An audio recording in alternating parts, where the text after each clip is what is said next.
Good evening. This is no ordinary onesie. It is exposing a painful reality within the Indigenous community and forcing a giant retailer to apologize. One frontline worker hopes that this small onesie will actually expose the many deeper Indigenous issues that never seem to get solved in this country. It's still happening. There's a crisis happening right now. Elizabeth Sue works with Indigenous children in crisis. She's also Indigenous and is the person who took this photo in a Walmart in the Niagara area that launched the firestorm on social media. It says, "I still live with my parents," with the images of two teepees. Elizabeth's photo was then tweeted out by someone else with the words, "Hey Walmart, you know that Indigenous children are taken into foster care disproportionately, don't you?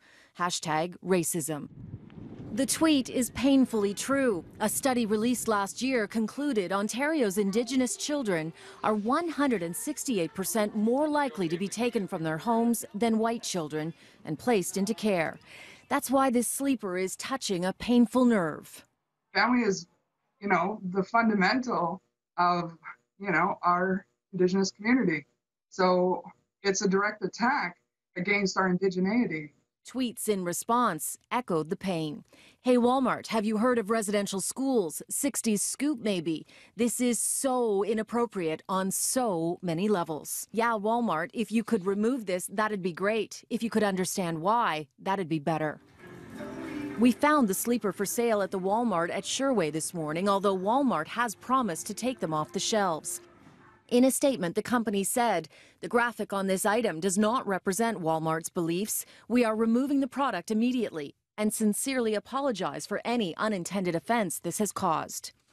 Quick action in this case, and yet there have been so few results on other historic key issues impacting the Indigenous community that seem to have no solution. Youth suicide, lack of clean drinking water, even the inquiry into missing and murdered Indigenous women and girls that represented so much hope when it was announced is now flailing, with the commissioner quitting the inquiry this week and calls for Justin Trudeau to scrap it and start over again. And yet both Elizabeth and C believe this sleeper is actually a positive because it has people talking and hopefully listening. It's creating a conversation that needs to happen in a bigger sense. This is going to be something that's going to come and go, but we need to continue this conversation. So while the sleeper itself was inappropriate, it opened up this window of opportunity for us to bring awareness. Now, the "I still live with my parents" line is actually a pretty common phrase used on baby sleepers, but normally the picture on it would be that of a house and it's meant to be tongue-in-cheek. Critics of this sleeper say it's apparent that those who are behind it are either insensitive or unaware of Indigenous issues.